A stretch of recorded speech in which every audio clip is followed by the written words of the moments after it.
Such a draw, Rick. You were the first one. Let's pray. Gracious God, we just thank you for the stories that have been shared and for what we've learned. We pray tonight for Bill and Rick and ask that you continue to bless this place. Help us all, Lord, to cause you joy. In your name, amen. Amen. Sir? Thank you, Ray. Bill, before we get started, a quick opening question. It's been a great nine-week series. Fill us in how it got started. Well, I actually think it was the brainchild of Sandy Peterson. Is that right? Yep. Yeah. Sandy Peterson. Yeah, let's give her a round of applause. Behind every good minister is a wonderful spouse, right? Just pushing you along. And no, she had the idea. We were at a discipleship committee meeting, and what are we going to do for the adult class on Providence on Wednesday? And she suggested this, and then it just took off. It's been a great 9-week series. It really, really has been, and a great insight to a lot of people, which was fun. Rick, I don't really think you need amplification, and it's got feedback. Well, I think if they're care of that really easy. Is that fine? You have to have it for the... if you want to record it, I think they need it. So maybe you can just. Maybe we can tell. I'm sure Tom and Adrian are watching us, so we can tell them to turn the sound down. Just hold it a little different level. A lot of you may not realize, but this past March was actually Pastor Bill's just finished his 7th year. So as of this April, he is starting his 8th year. I personally lost a lot of money on those bets, so I'm hoping to pick some good winners at the Heritage this year so I can pay off my money. And but for Bill, for you and Rachel, speaking on behalf of everybody here at Providence, we're glad you're here. Well, thank you. Big time. I am too. Yep. Thank you. Thinking along those lines, and a lot of people have heard, but I don't think not enough people have really focused on its the grandfather, great-grandfather. Tell us about the legacy. Yeah. So what's interesting is, come from a long line of Presbyterian ministers. Adrian's running over here right now to get the sound. So my father was a Presbyterian minister, and we'll start there. My dad, my brother was an Air Force chaplain. He's retired now. My sister-in-law is a Presbyterian pastor, and she's actually going to be here the first Sunday in May, and she's going to preach here. And so, and then it goes from there. My uncle was a Presbyterian minister, and both my grandfathers, so on my mom's side and my dad's side, both grandfathers, Presbyterian ministers. Actually, the story goes that my dad, when he was in seminary, was placed at an internship at my mother's dad's church. So that's how that worked out, okay? So I guess the internship went well. And so both my grandfathers, and then one of my great-grandfathers was a Presbyterian minister. And that's an interesting story, too, because that side of the family, my dad's side of the family, it was the Hunters was their name. So it's Hunter Guns. Anyone hear of Hunter Guns? And Hunter Fans. So that was and I got none of that money came this way. So I just tell you that right now. But it was a large family, and this was back, a long time ago. And there was one daughter, Annabelle, who married this Presbyterian minister, who was my great-grandfather.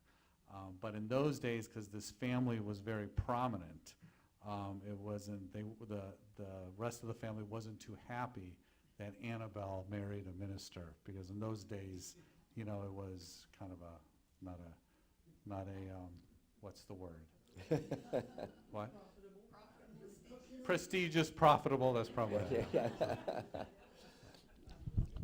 And with all that background and all the family members, your first college degree was in business. What happened? Yeah, so that's a good question. So graduated from Key West High School. You've heard that story, or maybe not. But my dad was a pastor down in Key West, Peace Covenant Presbyterian Church, and it was during that time when I was real involved in the youth group there, and kind of a junior in high school, senior in high school. Just started thinking about ministry. Of course, if your dad's a minister, it's always in the back of your mind, your parents' profession. But I go to college. I do my first 2 years at Florida Keys Community College, which is on the next island up. It was a lot of fun. Those were probably the most fun years of college. It wasn't very rigorous, I guess I'd have to say. We did sailing and windsurfing and that kind of stuff. But then transferred to the University of South Florida in Tampa, Florida, and went into business. I was in the business school, and it was during, I wasn't sure, and having that legacy, I wanted to make sure I wasn't just following in my dad's footsteps, and at that time my brother wasn't either. He was actually a manager at a formal wear store in Fort Myers. But so I went into business because I've always kind of been attracted to that. So I graduated with a bachelor's degree in business. So yeah, during that time I worked part-time to help pay tuition and all that, and I actually worked at IBM those 2 years I was at University of South Florida, which is kind of a funny story because I didn't know any better, so I'm just looking for a part-time job, and IBM had a big building in downtown Tampa, or not really down. It was actually by the stadium, which drew me to the stadium with the Buccaneers and the football stadium. And I just walked in. I walked in IBM. I said, "Where's the HR office?" This punky college kid, and I applied for a part-time job, and I got it. So I go back to the business school, and they're like, "Well, how did you get a job at IBM?" I said, "Well, I just walked in. It was just a fluke. I walked in, and so I did that. And that was a lot of fun. Learned a lot, and graduated. And it was still feeling like wanting to go into ministry. And my dad at that time was at a church in Cincinnati, Westwood Presbyterian Church. So I had pretty much decided my senior year, as I'm approaching graduation, that was the route I wanted to go. Seminary felt that was, it wasn't, it wasn't a Damascus Road moment for me. It was a gradual moment. And I went to, I said, well, if I'm going to go to seminary, I need to get I need to work for a little while to get some funds and, pull my life together.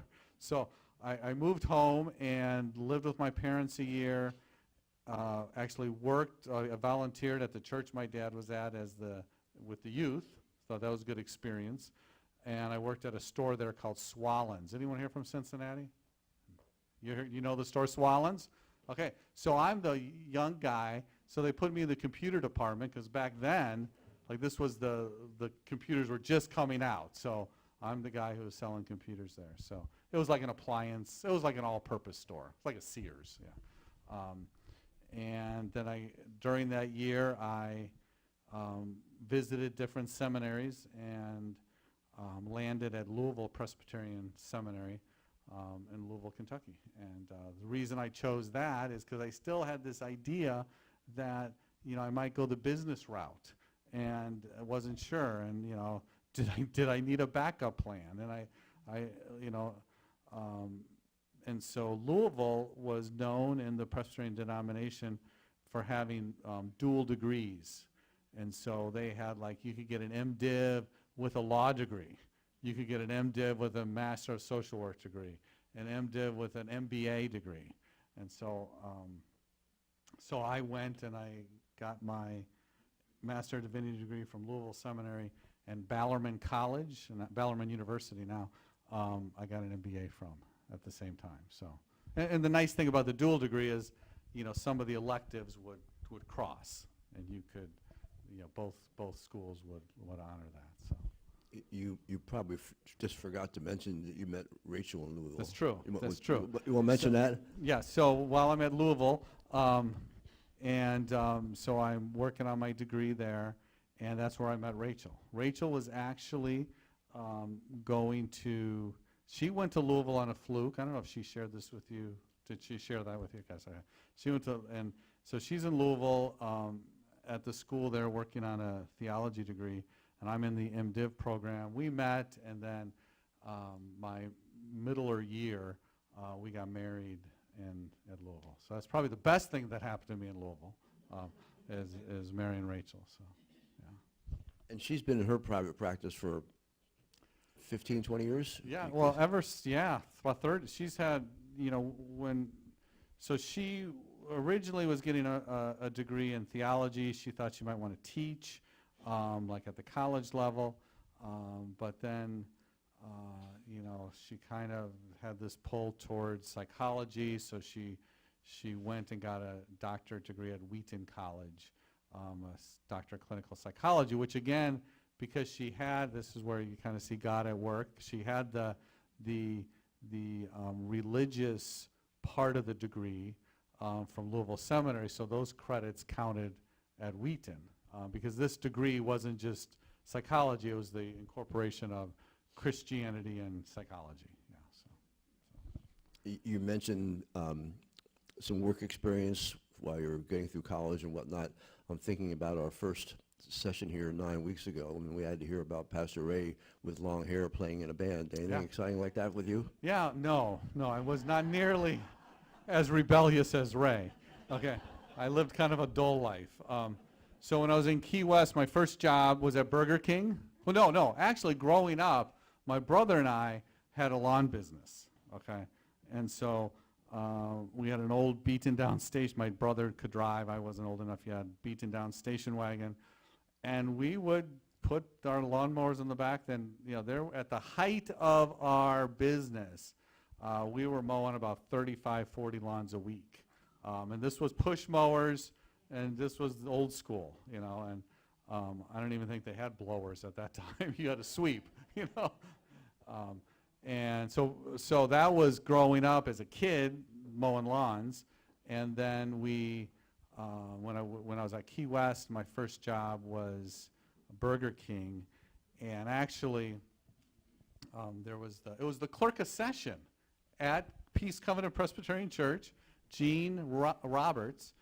He was the high school football coach, and he and his wife also had a small gift store in Key West. It was actually a Christmas store, Christmas store. It was called the Holiday House. And so as I'm working at Burger King, they asked, hey, would I like to come work for them at their gift shop? They were looking for somebody. So that was after school on the weekends, and so I did that for like 3.5 years. That was a good gig. It was fun. I learned how to decorate Christmas trees and all that kind of stuff. We hope that you consider Providence a good gig. Yeah, right. Exactly. Keep- A little step up A there. little step up. Yeah. With you and Rachel, let's talk a little bit about Will and John. A little bit of a change for you recently with except for your pooch Gracie, you're now true empty nesters. Yeah, that's empty a nesters. change. Yeah, it's a big change. So I got 2 boys, 2 sons, Will and John, and John right now is he went to Wheaton College. Actually, that's a little bit of a legacy there too, because Rachel went to Wheaton, John went to Wheaton, and my mom went to Wheaton College. But then he went to law school, Northwestern Law School, met his wife at Wheaton, and they got married. They got married here on the island. And then after he graduated, he got a job in New York City at a law firm there. So they're living in New York City, really enjoying, they're young, no kids, the Broadway plays, all that stuff. They're just really, really enjoying it. Although he's working real hard. Last time I saw him, I saw a little bit of gray hair. I said, John, you got to chill out. He's really driven. John is. When John was, and Rachel might have shared this, I should have been paying more attention to what Rachel said the other day. what John had cancer. Did she share that when he was in 3rd grade? And so for 3 years he was on chemotherapy treatment. And John is really driven young man, and so did real well in school and law firm. He's working real hard. So my son Will, some of you know him because he was working at a TV station in Tallahassee and decided to come here for a couple years, and go to SCAD, and then he helped out here at the church with some tech stuff. And so he graduated from SCAD with an MA in film and television, went to New York City to see what he could do. And part of that draw was his brother's there, and they grew up real close. They were like best of friends. And so Will's working with tech, video tech, for some companies that do conferences. Like, he was just telling me, like at a big hotel, the McDonald's of the Northeast, they had a big conference there. So it's all different people, different venues for conferences. So he's part of that team that does that. He's enjoying that, and he's enjoying New York City too. And what's kind of cool, as a dad, it makes me happy that they see each other at least once a week, and they do stuff together. And John's wife, Elizabeth, is really like, she appreciates, she likes that. And they do stuff together and all that, so it's been good. And where is Elizabeth? Elizabeth is working on her degree, Yeah, another degree? Yeah, Elizabeth's working on a master's degree in digital media, I think, or graphic design, master's graphic design at the New York Institute of Technology. So she's graduating in May, next month. So she will graduate. So And we don't know probably choose to stay there? probably choose to stay there. I think John is they're gonna stay in New York, at least for the near term. I don't know what the long term is, but the near term. So, yeah. So they Elizabeth will look for a job. Rachel and I hope we'll have grandchildren, but that's probably have to cut that off the video in case they watch this, right? Not too long ago, they got a dog, and we said, "What are you getting a dog for? Get us a grandchild, In your spare time, Yeah. which is not much. Yeah. But you and Rachel enjoy camping. Yeah, we do. We enjoy camping. When we were Any great motoring stories? oh man, there's a lot of them. It all started when we were in Joliet. So, we'll probably get there. Right, the churches I've served, but one of the churches was Westminster Joliet, and they had a camping club. Okay, so the music director kept bugging me to join the camping club, and so we did, and we went and bought a pop-up camper. That's one of the and so the problem was, the music director and myself, we had to be back on Sundays. People, they would go for a long weekend, but we camped within an hour or two radius of Joliet, and there's a lot of campgrounds in northern Illinois and Wisconsin. So we got into camping with the camping club, which was church members. So we had everyone from tents to pop-up campers to huge RVs. It was everything, and they would go to different places, spend several nights, and it was fun, and we really liked it. The boys grew up doing that. It was just good time. But there is something stressful about having church people standing there watching you back your camper into the site.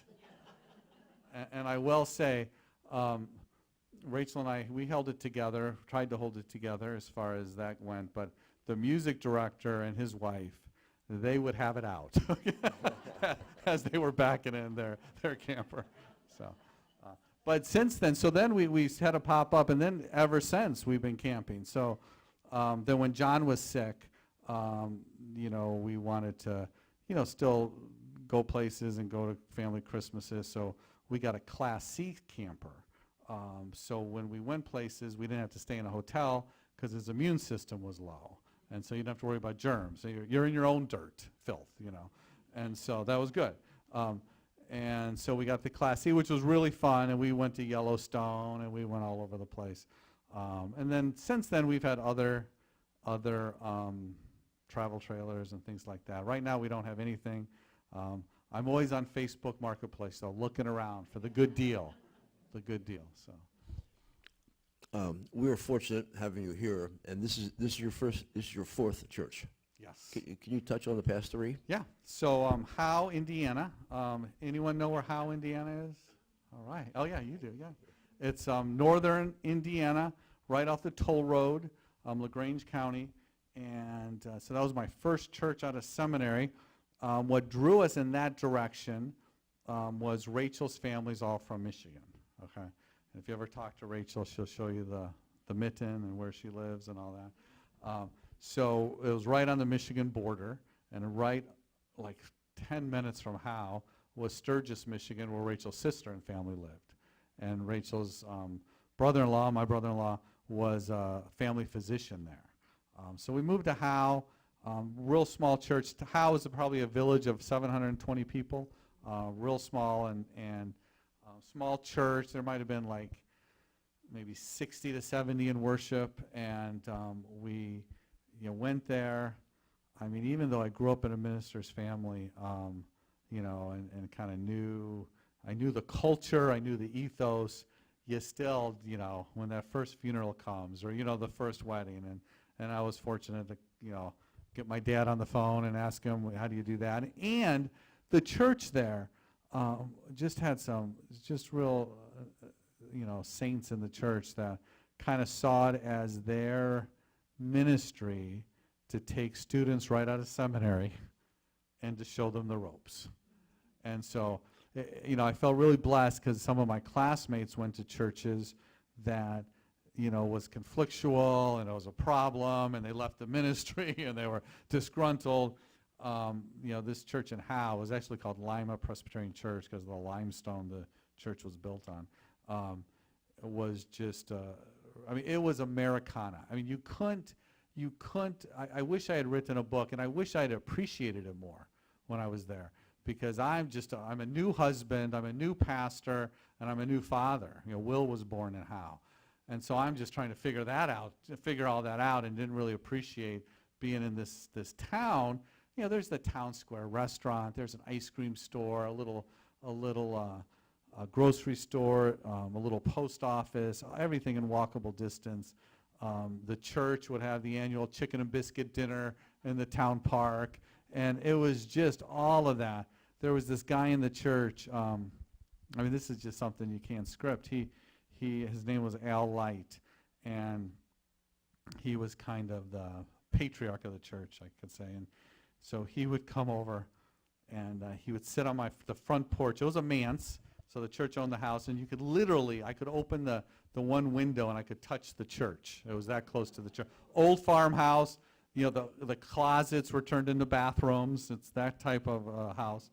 And but Al Light would come over, and we would sit on the swing on the front porch of the manse. So it was a screened-in porch, and he would say, "So Bill, what do we want to get done?"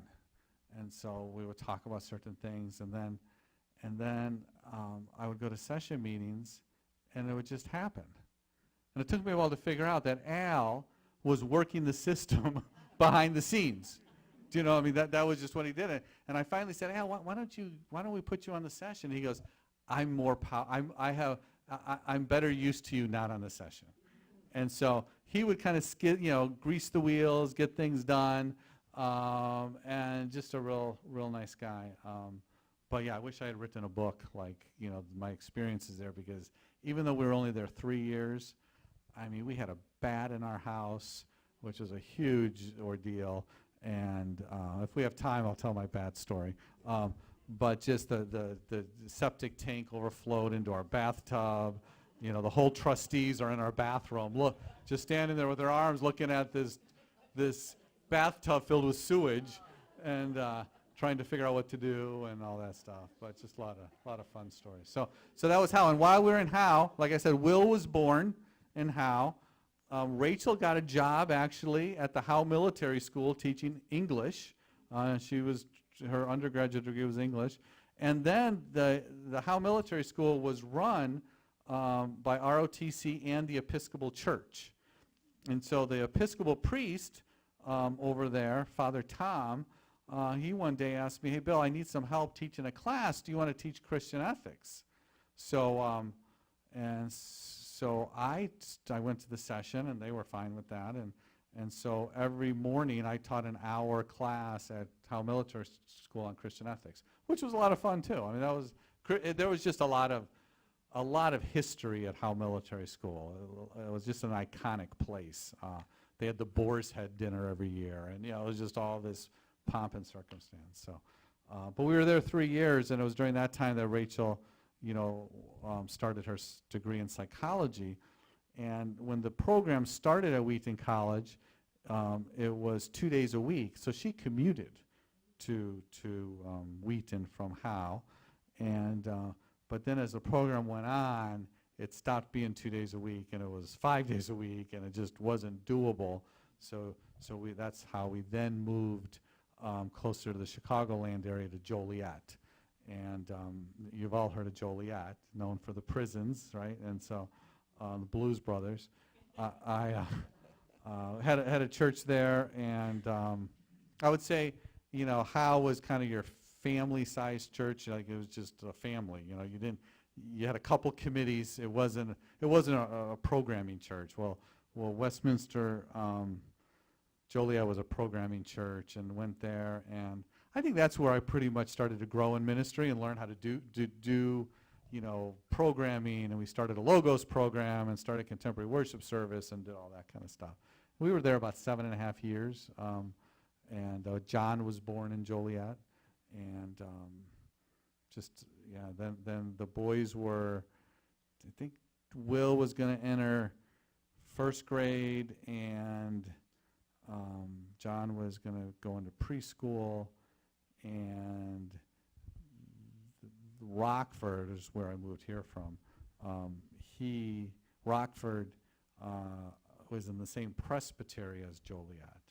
So the pastor in Rockford, I knew him. We worked on some presbytery committees together, and that's how I gravitated to Rockford. Yeah, because they were doing a big building campaign, and they were building a new building out on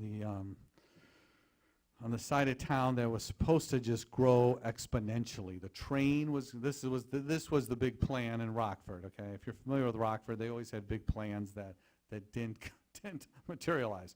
But the train was going to come out to Rockford, and this whole area, there was going to be new subdivisions and all this stuff. And the church in Rockford was 160 years old. They started downtown, then they moved to the new part of town, but now the new part of town was the old part of town, and now they were going to move to the new part of town and build a new facility and just kind of expand. And what happened, so they wanted to call me as the co-pastor, okay, because they wanted to do this big expansion and thought the way to do it was with co-pastor. So I joined Dave, and we were co-pastors, and we did the fundraising, built the church. But then 2008 happened. And if you remember 2008, well, if your city took a hit, Rockford took twice the hit, because Rockford is small to medium-sized manufacturing companies. And they were already struggling because a lot of those were going overseas anyways. And that growth never happened. It still hasn't happened.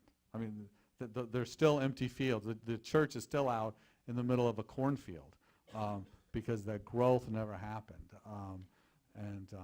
But the church did. I mean, we merged with the RCA church, and they moved with us, and the church was doing fine, but it didn't grow exponentially like they had planned. So, yeah. How was the introduction, or what was the move like coming to Hilton Head?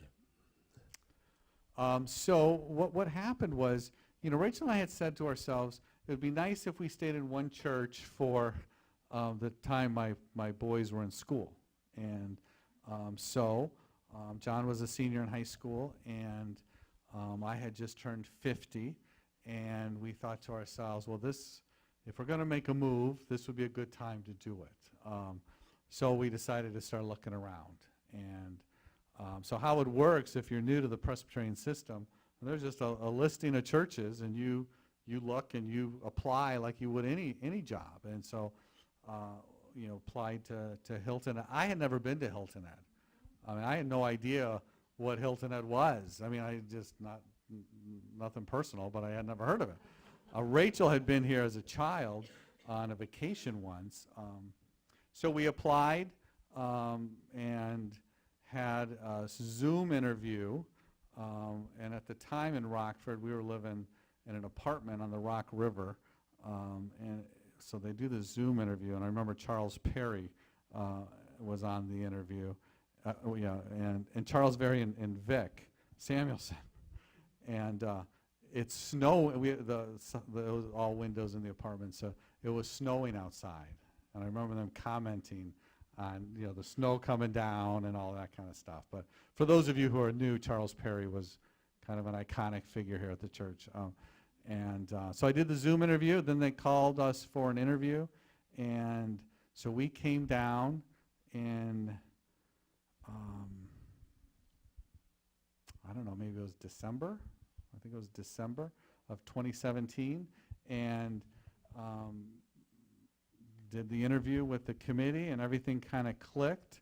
And I remember the last interview, we were at fish camp, I think it was, and we were sitting outside, and we're sitting in a circle. And I will tell you this, and I'm not just saying this. I think my wife's the one who got me the job because I remember her talking. I mean, she just that particular discussion there went really well. And then we went home, and then we heard from the search committee. And I, not to spoil the ending, but I got the job. So I moved here in March of 2018. And so Rachel didn't come. She was closing down her practice in Rockford, because she had quite a practice in Rockford. It was with children, mainly children and adolescents and youth, and so she closed that down, and then came, I think it was after Easter, like in May or April of that year. So I moved down here with Gracie. So it was Gracie and I in our house. And it was we had two chairs. I sat in one, Gracie sat in the other. Had a TV set. It was just kind of real. I remember one time I'm grilling a frozen pizza on the grill, okay, which turned out pretty well, yeah. So it was good. So. Gracie's my dog. Oh yeah, that's good. That's good. Thank you, Susan. Yeah, we should clarify that. Gracie's my dog, and I think that's Susan 1, Bill 0. Yeah, that's just, right, exactly. Just curious. That's right. So that's yeah. And it's, I mean, I'll tell you, Providence is a great church, and you've heard this before, but it's just such a family-friendly church, a biblically faithful church, multi-generational, multicultural. It's just a great place to do ministry. It had to be nice coming into a situation like this, replacing somebody that was so loved in John Wall. Yeah. And we all know John Wall probably stayed a year more than he wanted to. If you ask him, he'll probably tell you 3. Yeah. But that easy transition. More questions for And Bill. also Ray helped with that transition as well. I don't know if you guys remember, but Ray preached the sermon before I arrived. Isn't that right, Ray? And he actually sent me the sermon ahead of time, which was nice, to how he was doing the transition, which was nice. So. How to care for your new pet. That's right. It was great. That was great. So. That's appropriate. Yeah, right. It was good. That is It was good. Questions for Bill, please. The bat story. So we're in Howe, Indiana, and I think it was Vacation Bible School week, which was interesting because my wife ran Vacation Bible School there, and she told the kids, we were just talking about this the other day, she told the kids that if they doubled the attendance by Friday, so if they invited their friends, they could throw a pie in her face. Well, they more than doubled the attendance to do that. But it was that Vacation Bible School week. we think it might have been our niece Susanna, we're not sure, but left our side door open of our house. And there were a lot of bats outside in Howe. Well, we think that's when a bat came in, but we didn't know that at the time, that a bat was in the house. So late that night, we're watching TV, and all of a sudden, Rachel yells something and runs in the bathroom and shuts the door. I didn't know what she yelled. And then all of a sudden, I see, so she yelled bat, and there was this bat flying around. Well, as soon as I realized that it was a bat, I quickly joined her in the bathroom. And then, so we're both in this little bathroom, which used to be a closet, okay, right? Because I told you they can, yeah, the sewage, yeah, right. Fortunately, they cleaned that up. And then Rachel says, well, you know, we got to do something. So we thought, okay, the custodian lived kind of behind the church. So I said, I'll go get Frank. He'll know what to do. So I tried the window, but the window was too small to climb out of. So I had to run through the house, and I run out to Frank's house, and I knock on the door, and I'm banging. I say, Frank, well, he opens the door a little bit. He goes, what's going on? I said, well, there's a bat in my house. I need help. He goes, hold on a minute. So he closes the door. I'm still on the porch. I'm thinking he's going to go put his shoes on or something. He comes back, and he gives me a bucket and a tennis racket. And he says, good luck. So I take that back into the house, and I'm trying to hit this bat with a tennis racket. And then you're supposed to put the bucket on top of it, and I was hitting the wall, lamps were going down, Rachel's yelling from the bathroom, what's going on? I mean, because you're just swinging this, you know, whatever, and never did get it. So I think to myself, well, what can I do? And I already told you about Al. I'll call Al Light. He'll know what to do. Oh, no, first I called, because Al was an elderly man, I first called Chip Stuckey. He was the ice cream store owner. Well, Chip said, that's a great name for an owner of an ice cream store, right, Chip? Chip said, Bill, I got all these customers, but as soon as the customers die down, I'll be over, you know. Well, then I call Al. Well, Al must have been maybe 85, 80, 85, and he had emphysema, okay? So I probably shouldn't have called him, but I was desperate. Al comes over, and he brings his bat gear, because, you know, he knew what to do. And he's coming, and he's helping me try to swing the bat, trying to get it. But then he has to stop every 5 minutes to take his inhalator, you know, to breathe. And then finally, there was a screened-in porch, and we get the bat out on the screened-in porch. And the door was open, and Al yells, close the door. So I lunge for the front door. I slam the door, and all the glass in the door shattered. I wasn't worried about the glass. I was worried the bat was going to fly back in.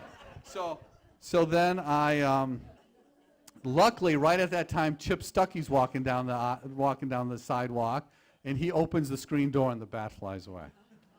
So that was my bat story. Yeah. And that's pretty much historically accurate. Like that's, yeah. So, yeah. Good question. Bill, when you first came to Providence, and like most people, you walk slowly for a little while, figure out the landscape, figure out the people. With the churches you've been to, other pastors you've talked to, what does it feel like inheriting these 29 acres? Yeah. Beautiful campus, and to come here and just, I mean, not only Providence, but just the island. I know Rachel and I will still like drive over the bridge, and you kind of, it never gets old, you know, just the scenery and all of that. But you know, one of the things early on we wanted to try to do, and you know, a lot talking with like Craig Schaus and some others, that you know, well, the back part of the campus, I think right after I arrived, the pavilion was built. Is that right, Don? Maybe right around that time? And so, yeah, how are we going to use the pavilion and the retreat center, which wasn't being used that much other than for AIM groups, and the chapel in the woods? And so, you know, we tried to do some Providence on Wednesday programs back there, use the pavilion for picnics, and just try to capitalize on the beautiful campus and all of that. And because it is, it is very special and something a lot of churches don't have. So, and then COVID, provided us the need to have an outdoor service. Thanks to my wife, that was her idea, and so we had this outside service, and we were able to use that back part of the campus, which led to renovating the chapel in the woods, which led to just that whole area, prayer path, and all of that. So, trying to utilize and actually. I was just telling some of the deacons earlier today that our prayer path, if you don't know, it's kind of a best kept secret. We have a 3/4 mile prayer path through the woods. And there's 7 stations, 7 benches, 7 posts. And right now it's the 7 last words of Christ that you can read and meditate on and pray. And just this past year, we did an artery kind of from the prayer path out to South Forest Beach bike path. And so, and like in the summertime, even this time of year, there's thousands of people on that bike path a day. And so we put a pretty big entrance sign to the prayer path, because you don't need city approval for that because it's far enough on our property. We put a campus map. Tom was just telling me yesterday that, I mean, he's noticed we probably have over 20 people a day on our prayer path. Which is phenomenal compared to we had hardly anybody before, only church people who knew about it. But these are just people walking along the bike path on South Forest Beach. They see the entrance and they come walking through the property, which is, hey, let's share it with them. Yeah, it's great. So, Bill, thinking about sharing, remind us what other churches are thankful for us, and you've opened the door to let them use our facilities. oh yeah. Yeah. So,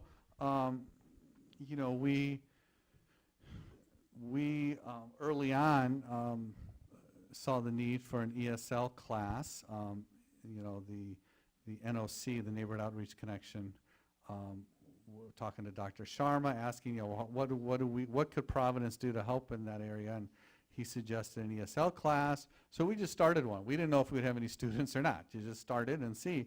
And we started to get some ESL students, and which led to the idea, should we be offering like a Hispanic? I would talk to Sabelli about this quite a bit. Those of you remember Sabelli, the possibility of starting a Hispanic Bible study or a Hispanic worship service, because of all the population, especially close by with Cordillo Courts, and. Right when we're trying to, kind of seeing that it's just kind of trying to figure out what to do about that, I get a knock on the door, this guy, Victor, who comes and says that he was wondering if we would allow, he was an elder in his church, we would allow them to meet and have worship here on Sunday evenings. And it was a church that is in Hardyville, and they were trying to start like a satellite, so to speak, on Hilton Head. And so they had a pastor, and Rick was involved in those negotiations. Pastor was using his house. Yeah, he was using his house, in Hardyville. And so, we got Rick involved, the property committee involved, the session involved, and we decided, that's a great ministry. So they decided to let Bethel Church, use our Mills Chapel on Friday nights and Sunday nights for Bible study and or worship for the Spanish-speaking community, and with no charge. We don't charge them anything, which is kind of unheard of too. It's pretty phenomenal. Fortunately, they do help us out with stuff. Victor is a plumber by trade, and so it's always good to have him on speed dial. We have a lot of bathrooms in this campus. And then what happened, Jose is the pastor of the church. So we get to know Jose, and Jose, his being a pastor has always been a second vocation for him. It was just a Sunday thing and all that. He worked in concrete and woodworking and landscaping, kind of a jack of all trades. Well, we're looking for a grounds assistant, and so he's now our grounds assistant, which is perfect because, his church meets here. And so in those words of, he's an owner. He wants this place to look good too. and seriously, and you know, knows everything going on. So, so that's been a blessing. Even prior to Bethel Church, there's another young man, William Jackson, and I think you guys did. I was out of town, but you heard from him. They were meeting on the beach at Cordillo for worship, and I don't even remember how that happened, Rick. He must have come by, or I connected with him somehow, and he started wondering if he could have some meetings here, some Bible studies. He still wanted to do worship on the beach. That was kind of their signature, but a place to do other things, and we allowed him to do that, and then that kind of grew, and his ministry was kind of growing. COVID it was such a new ministry, really depleted that, and it kind of stopped for a while. But in more recent years, he's tried to build that back up. So he's actually using the Mills Chapel on Sundays at noon. So if you're here, if you go to the 10:30 service and you're still here around noon, walk over to the Mills Chapel and you'll see there. It's not a large group, but maybe 20, maybe 15, 20 folks. So, and again, it's a ministry. You know, it's not necessarily growing Providence's membership, but it's growing the kingdom, and that's what we're all about. And so we don't charge them either, and consider a part of our mission outreach. And so it's been a good thing. And it's continued to snowball with the NOC, the classes after school, and also second helpings. So Neighborhood Outreach Connection, you know, if you're familiar with them, they were meeting at, they have an office or a facility at Dunkin' Donuts, upstairs at Dunkin' Donuts on the north end. They meet, I think, at another church. Maybe it's the Lutheran Church on 278, but they wanted a site on the south end. So they were meeting at St. Luke's for a while. Wasn't really working out, so Dr. Sharma asked if they could meet here. Again, we get all the principal players involved, the property committee session, and they decided to let them do an after-school program here. And so the bus actually drops the kids off, and then the parents pick them up. And I think we have 30, 35 kids on a weekday. You know, it's kind of fun because if you come out here at 3:30, 4 o'clock, they take off their shoes. So they took off their shoes before they enter the building. And as Craig Schaus says, they don't want to get their shoes dirty from our carpet. We need new carpeting.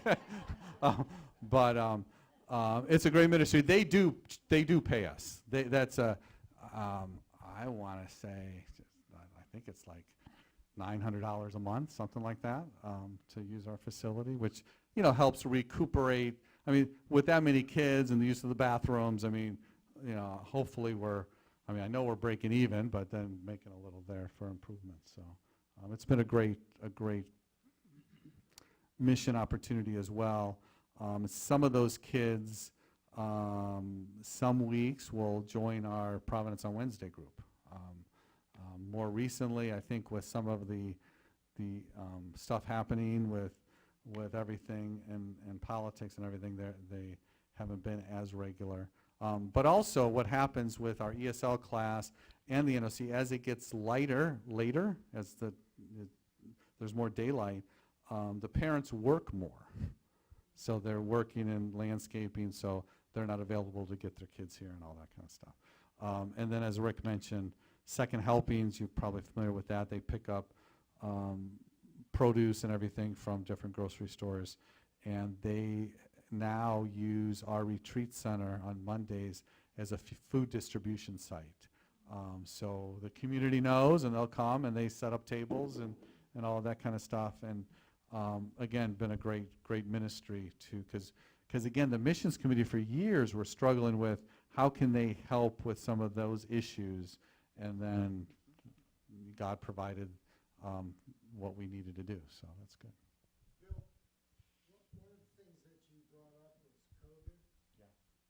And COVID affected everybody in the United States. Yeah.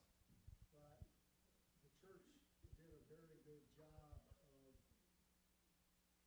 working with COVID. Please Yeah. Good question. Yeah, so COVID, in a weird sense, in a weird way, I kind of saw as a great challenge. Like how are we going to deal with this and keep the church going? One of the things early on, we decided to kind of go in crisis mode and to not to exploit the situation, but to take advantage of it. And what could we do to really reach out and help the community and help the church? So one of the things I think Providence did that was different than other churches did, as you look back, Don, a lot of churches set up COVID committees, okay, and kind of, so everything, went to a committee, how are we going to do this and all that. We didn't do that. We didn't have that middle management of COVID committees. It was the session trusting myself, and Rachel was real involved in that, to make the right decisions. We kept them informed, and they blessed everything. But it wasn't a time where you spent 3 months studying something to go do it. We just had to do it. And so we did some stuff. We had the shepherding groups deliver bags to all the doorknobs and all the church members, checking in on people. I know Rachel and Tom and Keith and did these takeout meals. I'm sure some of you were involved in that as well, which was huge. It was huge. I mean, because it was an opportunity for our people to leave their house, to come to their church, and to take a meal. So Rachel had it all organized and everything, and I was the spoke in the wheel because we had this huge line of people coming for their takeout meal, and everyone was gloved up, and they would get their styrofoam container through the window. But I was down there talking to everyone in their window, and everyone was so desperate to talk to another human. I mean, you remember those days? And so the line, and I always, the line kept going and longer because I needed to keep the line moving. I'm sort of like Fred at the Sea Pines gate. Remember that, Fred? So we did the takeout meal, which was a huge success. Started the outdoor service. I mentioned that. And just blessed with, that you have the idea, but then we have folks at Providence that can implement it. We can get the equipment. We can have the volunteers to set up the equipment. Come early in the morning to put it together. I mean, it doesn't just happen. Okay, it wasn't just magically. It was a lot of work behind the scenes, and everyone chipped in. So it was one of those things, Don, where we were respectful of the city guidelines, and we followed the city guidelines. But as soon as the city said we could open up, we opened up the sanctuary. But we had this, Don was the guy who put all the tape on the pews. And measured it out, and the tape was there. Oh, and Warren. Yeah. Warren and Don, they were the engineers that kind of had it all mapped out. To open up, yeah. And so we had never missed a beat, right? And then even the online stuff. Fortunately, we were primed for online. So again, you see God at work, because the Sunday before COVID hit, Rachel and my son John was here during that time because he was home from college. He had finished a semester early, and so he was home, and he had set us up on Facebook Live. So we were all set to go. We were going to do it anyways, and then we had a camera because we've been on WHHI for years. So we already had a camera. Many churches didn't have cameras, and so we had a camera. We were set up Facebook Live. John quickly built a website that could handle that, and then we just didn't skip a beat. The online thing was big, and then we you'd walk in the door once we opened up the sanctuary, and there was Purell there, and there were masks, and we tried to enforce things, and and pretty much for the most part everyone was compliant, for the most part. But it was an interesting time. I think one of the things we did which was, stressful but a lot of fun. Rachel and I did that Wednesday night live, like talk show thing, which, behind the scenes it was a little stressful on my, trying to, the technology part and the microphone part and all that. Bill, while you're talking, I'm watching Rachel. I'm just letting you know right now. Yeah, right. Okay.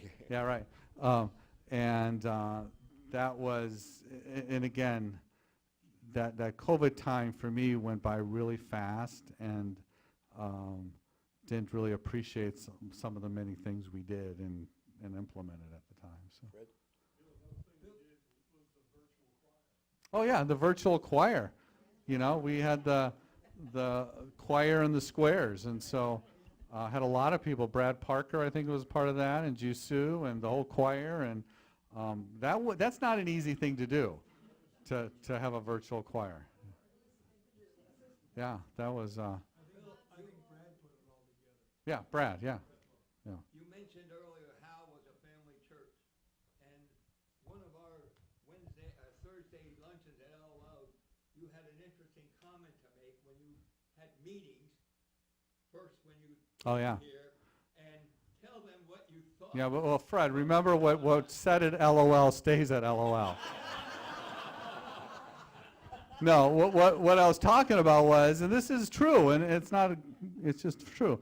When I first got here, now Providence is clearly if you go in the church world, it's a programming church, but it has that family feel, and that's what a lot of people say. We're very relational and care for each other.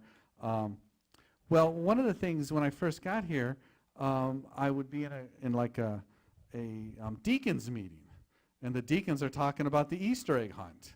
And I think, well, why are we spending all this time talking about the Easter egg hunt? That's the discipleship committee, or I'm in the worship committee, and they're talking about the shepherding group, which is the deacons. I'm thinking, well, yeah, and they not only would, it's not only they would bring it up, but they would talk about it and try to make decisions about it and all this stuff.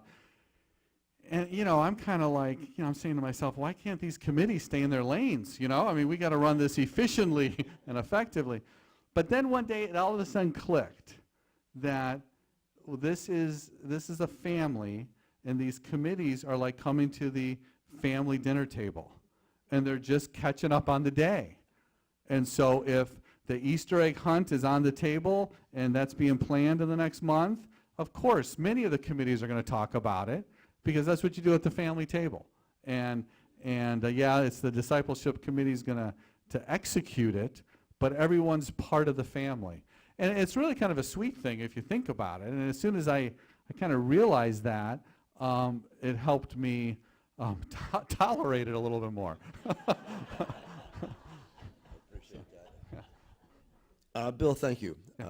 I took the hint when I saw that Beth Daly and Mrs. Walston left, so that's right.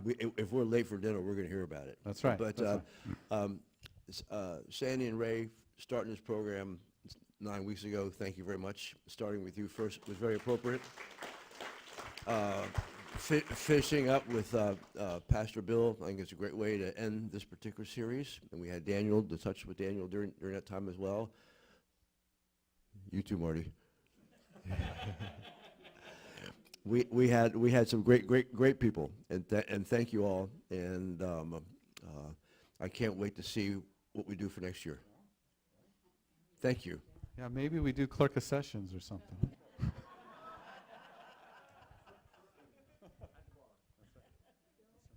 Yes.